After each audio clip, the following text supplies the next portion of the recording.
ನೋಡಿ ರಿಪಬ್ಲಿಕ್ ಕನ್ನಡ ಯಾವುದೇ ಒಂದು ಸುದ್ದಿಯನ್ನು ಬ್ರೇಕ್ ಮಾಡಿದ್ರು ಕೂಡ ಅದು ಪಕ್ಕಾ ಆಗಿರುತ್ತೆ, ನಿಖರವಾಗಿರುತ್ತೆ, ನೈಜ ಸುದ್ದಿ ಆಗಿರುತ್ತೆ. ಅಂಥದ್ದೇ ಸುದ್ದಿಯನ್ನು 13ನೇ ತಾರೀಕು ಜನವರಿ 13ನೇ ತಾರೀಕು ರಿಪಬ್ಲಿಕ್ ಕನ್ನಡ ಬ್ರೇಕ್ ಮಾಡಿತ್ತು.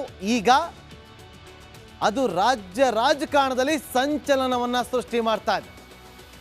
ಮಾಜಿ ಸಿಎಂ ಜಗದೀಶ್ ಶೆಟ್ಟರ್ ಮರಳಿ ಬಿಜೆಪಿಗೆ ಬರ್ತಾರಾ? ರಾಜ್ಯ ಬಿಜೆಪಿ ಪಡಸಾಲೆಯಲ್ಲಿ ಅಂಥದ್ದೊಂದು ಚರ್ಚೆ ಈಗ ಜೋರಾಗಿ ನಡೀತಾ ಇದೆ. ಇಬ್ಬರು ಮಾಜಿ ಸಿಎಂಗಳು ಕೂಡ ಶೆಟ್ರು ಮರಳಿ ಗುಡಿಗೆ ಬರ್ತಾರೆ ಅನ್ನೋ ರೀತಿಯಲ್ಲೇ ಮಾತಾಡಿದ್ದಾರೆ. ಏನಂತ ಮಾತಾಡಿದರೆ ಅದಕ್ಕೆ ಸಂಬಂಧಪಟ್ಟಂತ ಒಂದು ವರದಿ ಇದೆ, ಮೊದಲಿಗೆ ನೋಡ್ಕೊಂಡು ಬನ್ನಿ.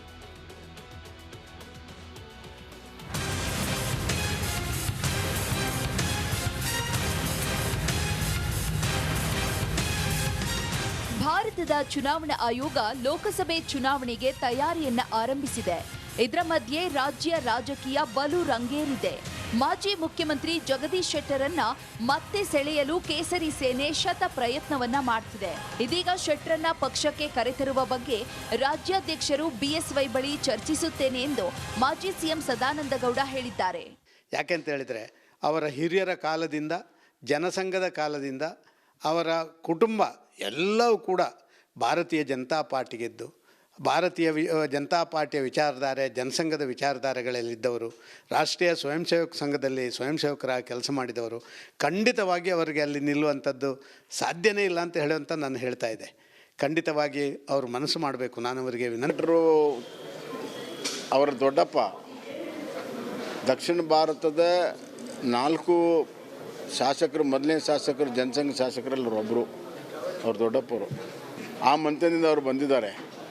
ನಮಗೆ ಗೊತ್ತಿದೆ ಕಾಂಗ್ರೆಸ್ನಲ್ಲಿ ಅವರಿಗೆ ಅದು ಸರಿ ಹೋಗೋದಿಲ್ಲ ಅನ್ನೋಂಥದ್ದು ಗೊತ್ತಿದೆ. ಶೆಟ್ಟರ್ ಮರಳಿ ಬಿಜೆಪಿಗೆ ಹೋಗೋದು ಡೌಟ್. ಕಾಂಗ್ರೆಸ್ ವಿಧಾನಸಭೆ ಟಿಕೆಟ್ ಕೊಟ್ಟಿತ್ತು. ಅಲ್ಲಿ ಸೋತ ಬಳಿಕ ಶೆಟ್ಟರ್ಗೆ ಪರಿಷತ್ನ ಸ್ಥಾನವನ್ನ ಕೊಟ್ಟಿತ್ತು. ಅದಕ್ಕಿಂತ ಸ್ಥಾನಮಾನ ನೀಡೋದಿಲ್ಲ ಅನ್ನೋ ರೀತಿಯಲ್ಲಿ ಸಚಿವ ಸತೀಶ್ ಜಾರಕಿಹೊಳಿ ಹೇಳಿದ್ರು. ಅವ್ರಿಗೆಲ್ಲ ಸ್ಥಾನಮಾನ ಸಿಕ್ಕಿಲ್ಲ ಅಂತ ನಮ್ಮ ಪಕ್ಷಕ್ಕೆ ಬಂದರು. ನಮ್ಮ ಪಕ್ಷ ಅವರು ಸೋತ ಮೇಲೆ MLC ಮಾಡಿದೆ. ಇನ್ನು ಅದಕ್ಕಿಂತ ಹೆಚ್ಚು ಮಾಡುವಂಥದ್ದು ಇಲ್ವೇ ಇಲ್ಲ. ಶಾರ್ಟ್ ಟೈಮ್ನಲ್ಲಿ ಅವರಿಗೆಲ್ಲ ಅಷ್ಟು ಅಧಿಕಾರ ಕೊಟ್ಟಿದೆ. ಸೊ ಅಲ್ಲಿ ಶಾಸಕರಿದ್ದವ್ರನ್ನ ಅವ್ರು ಹೊರಗೆ ಹಾಕಿದ್ರು, ಟಿಕೆಟ್ ಕೊಟ್ಟಿಲ್ಲ. ಎಲ್ಲ ಚರ್ಚೆಗಳ ಮಧ್ಯೆ ರಿಪಬ್ಲಿಕ್ ಕನ್ನಡಕ್ಕೆ ಎಕ್ಸ್ಕ್ಲೂಸಿವ್ ಆಗಿ ಪ್ರತಿಕ್ರಿಯೆ ನೀಡಿದ ಮಾಜಿ ಸಿಎಂ ಜಗದೀಶ್ ಶೆಟ್ಟರ್, ರಾಜ್ಯ ಬಿಜೆಪಿ ನಾಯಕರು ಆಹ್ವಾನವನ್ನ ನೀಡಿರೋದು ಸತ್ಯ. ದೆಹಲಿ ನಾಯಕರು ಚರ್ಚೆ ಮಾಡಿಲ್ಲ ಎಂದು ಹೇಳಿದ್ರು.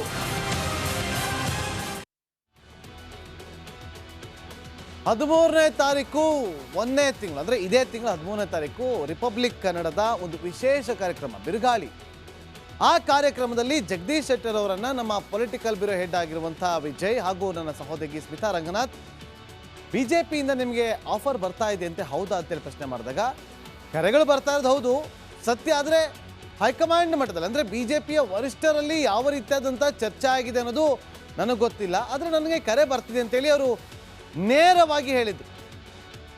ಆದರೆ ಇದೆಲ್ಲದರ ನಡುವೆ ಜಗದೀಶ್ ಶೆಟ್ಟರ್ ಅವರನ್ನು ವಾಪಸ್ ಬಿಜೆಪಿ ಆಫರ್ ಮಾಡ್ತಾ ಇದೆಯಲ್ಲ ಬನ್ನಿ ಅಂತೇಳಿ, ಏನು ಕಾರಣ ಅಂತೇಳಿ ಗಮನಿಸ್ತಾ ಹೋದಾಗ ವಾಪಸ್ ಬನ್ನಿ, ಲೋಕಸಭಾ ಚುನಾವಣೆಗೆ ಟಿಕೆಟನ್ನು ಕೊಡ್ತೀವಿ ಅಂತೇಳಿ ಆಫರನ್ನು ಕೊಟ್ಟಿದೆ. ಬೆಳಗಾವಿ ಲೋಕಸಭಾ ಕ್ಷೇತ್ರ ಅಥವಾ ಹಾವೇರಿ ಲೋಕಸಭಾ ಕ್ಷೇತ್ರ, ಈ ಎರಡೂ ಕ್ಷೇತ್ರಗಳಲ್ಲಿ ಒಂದು ಕ್ಷೇತ್ರ ನಿಮಗೆ ಕೊಡ್ತೀವಿ ಅಂತೇಳಿ. ಯಾಕೆ, ಏನು ಕಾರಣ ಅಂತಂದರೆ ಬೆಳಗಾವಿಯಲ್ಲಿ ಜಗದೀಶ್ ಶೆಟ್ಟರ್ ಅವರು ತಮ್ಮದೇ ಆದಂಥ ಒಂದು ವರ್ಚಸ್ಸನ್ನು ಹೊಂದಿದ್ದಾರೆ. ಜಗದೀಶ್ ಶೆಟ್ಟರ್ ಅವರು ಹಾಗೂ ಸುರೇಶ್ ಅಂಗಡಿ ಕುಟುಂಬಸ್ಥರು ಬೀಗರು. ನೋಡಿ, ಮಂಗಳ ಅಂಗಡಿ ಗೆಲುವಿನಲ್ಲಿ ಜಗದೀಶ್ ಶೆಟ್ಟರ್ ಅವರ ಪಾತ್ರ ಇತ್ತಲ್ಲ, ಕಳೆದ ಬಾರಿಯ ಒಂದು ಚುನಾವಣೆ ನಡೆದಾಗ ಆ ಪಾತ್ರ ಅತಿ ದೊಡ್ಡದ್ದು. ಸೊ ಹೇಳಿಕೊಳ್ಳುವಷ್ಟು ಆಕ್ಟಿವ್ ಇಲ್ಲ ಮಂಗಳ ಅಂಗಡಿಯವರು. ಹಾಗಾಗಿ ಈಗ ಅವ್ರಿಗೆ ಟಿಕೆಟ್ ಸಿಗೋದು ಡೌಟ್ ಅಂತ ಹೇಳಲಾಗ್ತಾ ಇದೆ ಬೆಳಗಾವಿಯಲ್ಲಿ. ಬಿಜೆಪಿ ಕೂಡ ಹೊಸ ಅಭ್ಯರ್ಥಿಯನ್ನು ಹುಡುಕಾಟ ಮಾಡೋದಕ್ಕೆ ಮುಂದಾಗ್ತಾ ಇದೆ. ಆಗ ಈ ಹುಡುಕಾಟದ ಸಂದರ್ಭದಲ್ಲಿ ಅಲ್ಲಿ ಯಾರನ್ನು ನಿಲ್ಲಿಸಿದ್ರೆ ಒಳ್ಳೆಯದು ಅಂತ ಗಮನಿಸಿದಾಗ ನೀವು ಗಮನಿಸಬೇಕು, ಬೆಳಗಾವಿಯಲ್ಲಿ ಲಿಂಗಾಯತ ಸಮುದಾಯದ ಮತಗಳು ಹೆಚ್ಚಾಗಿದೆ. ಸೊ ಒಂದು ವೇಳೆ ನಾವು ಜಗದೀಶ್ ಶೆಟ್ಟರ್ ಅವರನ್ನು ಕರ್ಕೊಂಡು ಬಂದು ವಾಪಸ್ ಬಿಜೆಪಿಗೆ ಬೆಳಗಾವಿ ಲೋಕಸಭಾ ಕ್ಷೇತ್ರದಿಂದ ಮಂಗಳ ಅಂಗಡಿಯವರ ಬದಲಿಗೆ ಜಗದೀಶ್ ಶೆಟ್ಟರ್ ಅವರಿಗೆ ಟಿಕೆಟನ್ನು ಕೊಟ್ಟಿದೆ ಆದರೆ ಬಿಜೆಪಿಯ ಗೆಲುವು ಬಲು ಸುಲಭ. ಒಂದು ವೇಳೆ ಬೆಳಗಾವಿ ಬೇಡ ನನಗೆ ಹಾವೇರಿ ಟಿಕೆಟ್ ಕೊಡಿ ಅಂತ ಕೇಳಿದ್ರು ಕೂಡ ಅದಕ್ಕೂ ಕೂಡ ಒಪ್ಪಿಕೊಳ್ಳಲಿದೆಯಂತೆ ಬಿಜೆಪಿ. ಹಾವೇರಿನಲ್ಲಿ ತ್ರಿಕೋನ ಫೈಟ್ ನಡೀತಾ ಇದೆ. ಬಸವರಾಜ ಬೊಮ್ಮಾಯಿ ಅವರು ತಮ್ಮ ಮಗನಿಗೆ ಟಿಕೆಟ್ ಕೊಡಿಸ್ಬೇಕು ಅಂತೇಳಿ, BC ಪಾಟೀಲ್ ಅವರು ನನಗೆ ಟಿಕೆಟ್ ಕೊಡಿ ಅಂತೇಳಿ, ಈಶ್ವರಪ್ಪ ಅವರು ತನ್ನ ಮಗನಿಗೆ ಟಿಕೆಟ್ ಕೊಡಿ ಅಂತೇಳಿ ಒಂದು ಕಡೆ ತ್ರಿಕೋನ ಫೈಟ್ ನಡೀತಾ ಇದೆ. ಆದರೆ ಈತ ಜಗದೀಶ್ ಶೆಟ್ಟರ್ ಅವ್ರಿಗೆ ಏನಾದರೂ ಹಾವೇರಿ ಕೊಡಿ ಅಂತ ಕೇಳಿದ್ರು ಕೂಡ ಅವರು ಕೂಡ ಅದಕ್ಕೂ ಕೂಡ ಒಪ್ಪಿಕೊಳ್ಳೋದಕ್ಕೆ ಸಿದ್ಧವಾಗಿದೆ ಬಿಜೆಪಿ. ಆದರೆ ಏನಾಗುತ್ತೋ ಗೊತ್ತಿಲ್ಲ. ಬಿಜೆಪಿ ಅವರನ್ನ ಯಾವಾಗ ಕರ್ಕೊಂಡ್ಬರುತ್ತೆ ಅನ್ನೋ ಕುತೂಹಲ ಕೂಡ ಕೇಳಿಸ್ತಾ ಇದೆ. 75ನೇ ಗಣರಾಜ್ಯೋತ್ಸವ, ಇದಕ್ಕೋಸ್ಕರ ಸರ್ವ ಸನ್ನದ್ಧವಾಗಿದೆ ರಾಷ್ಟ್ರ ರಾಜಧಾನಿ ದೆಹಲಿ. ರಾಷ್ಟ್ರದ ಪ್ರಗತಿಯಲ್ಲಿ ಮಹಿಳೆಯರ ಪಾಲು ಅಧಿಕ ಎಂಬ ಸಂದೇಶವನ್ನ ಈ ಬಾರಿಯ ಗಣರಾಜ್ಯೋತ್ಸವದಲ್ಲಿ ರವಾನೆ ಮಾಡ್ತಾ ಇರ್ತಕ್ಕಂಥದ್ದು.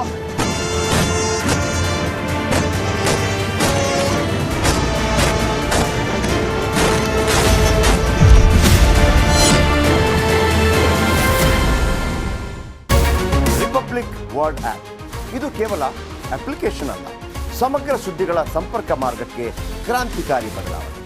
ರಿಪಬ್ಲಿಕ್ ವರ್ಡ್ ಆ್ಯಪ್ ಕೇವಲ ಸುದ್ದಿ ಅಪ್ಲಿಕೇಶನ್ ಪರಿಚಯಿಸ್ತಾ ಇಲ್ಲ, ಬದಲಾಗಿ ಡಿಜಿಟಲ್ ಸುದ್ದಿ ಬಳಕೆಯ ಹೊಸ ಯುಗಕ್ಕೆ ನಾಂದಿ ಹಾಡ್ತಾ ಇದೆ. ಇದೊಂದು ಬ್ರೇಕಿಂಗ್ ನ್ಯೂಸ್, ಪ್ರಭಾವಶಾಲಿ ಕಾರ್ಯಕ್ರಮಗಳಿಗೆ ಗಟ್ಟಿಯಾದ ವೇದಿಕೆ. ಇಲ್ಲಿ ಕೇವಲ ತಾಜಾ ಸುದ್ದಿ, ಅದರ ನೇರ ಪ್ರಸಾರ ಮತ್ತು ಚರ್ಚೆಗಳಿಗೆ ಮಾತ್ರ ಅವಕಾಶ. ರಿಪಬ್ಲಿಕ್ ವರ್ಲ್ಡ್ ಆ್ಯಪ್ ಡೌನ್ಲೋಡ್ ಮಾಡಿಕೊಳ್ಳಿ. ಗೂಗಲ್ ಪ್ಲೇಸ್ಟೋರ್ ಮತ್ತು ಆಪಲ್ ಆ್ಯಪ್ ಸ್ಟೋರ್ನಲ್ಲಿ ಲಭ್ಯವಿದೆ. ರಿಪಬ್ಲಿಕ್ ವರ್ಲ್ಡ್ ಆ್ಯಪ್ ಇದು ಕೇವಲ ಅಪ್ಲಿಕೇಶನ್ ಅಲ್ಲ, ಸಮಗ್ರ ಸುದ್ದಿಗಳ ಸಂಪರ್ಕ ಮಾರ್ಗಕ್ಕೆ ಕ್ರಾಂತಿಕಾರಿ ಬದಲಾವಣೆ. ರಿಪಬ್ಲಿಕ್ ವರ್ಲ್ಡ್ ಆ್ಯಪ್ ಕೇವಲ ಸುದ್ದಿ ಅಪ್ಲಿಕೇಶನ್ ಅನ್ನ ಪರಿಚಯಿಸುತ್ತಿಲ್ಲ, ಬದಲಾಗಿ ಡಿಜಿಟಲ್ ಸುದ್ದಿ ಬಳಕೆಯ ಹೊಸ ಯುಗಕ್ಕೆ ನಾಂದಿ ಹಾಡುತ್ತದೆ. ಇದೊಂದು ಬ್ರೇಕಿಂಗ್ ನ್ಯೂಸ್, ಪ್ರಭಾವಶಾಲಿ ಕಾರ್ಯಕ್ರಮಗಳಿಗೆ ಗಟ್ಟಿಯಾದ ವೇದಿಕೆ. ಇಲ್ಲಿ ಕೇವಲ ತಾಜಾ ಸುದ್ದಿ, ಅದರ ನೇರ ಪ್ರಸಾರ ಮತ್ತು ಚರ್ಚೆಗಳಿಗೆ ಮಾತ್ರ ಅವಕಾಶ. ರಿಪಬ್ಲಿಕ್ ವರ್ಲ್ಡ್ ಅಪ್ಲಿಕೇಶನ್ ಈಗ ಲೈವ್ ಆಗಿದೆ. ಈಗಲೇ ಡೌನ್ಲೋಡ್ ಮಾಡಿ. ಗೂಗಲ್ ಪ್ಲೇಸ್ಟೋರ್ ಮತ್ತು ಆಪಲ್ ಆಪ್ ಸ್ಟೋರ್ ಎರಡರಲ್ಲೂ ಲಭ್ಯವಿದೆ. ರಿಪಬ್ಲಿಕ್ ವರ್ಲ್ಡ್ ಆ್ಯಪ್ ಇದು ಕೇವಲ ಅಪ್ಲಿಕೇಶನ್ ಅಲ್ಲ, ಸಮಗ್ರ ಸುದ್ದಿಗಳ ಸಂಪರ್ಕ ಮಾರ್ಗಕ್ಕೆ ಕ್ರಾಂತಿಕಾರಿ ಬದಲಾವಣೆ.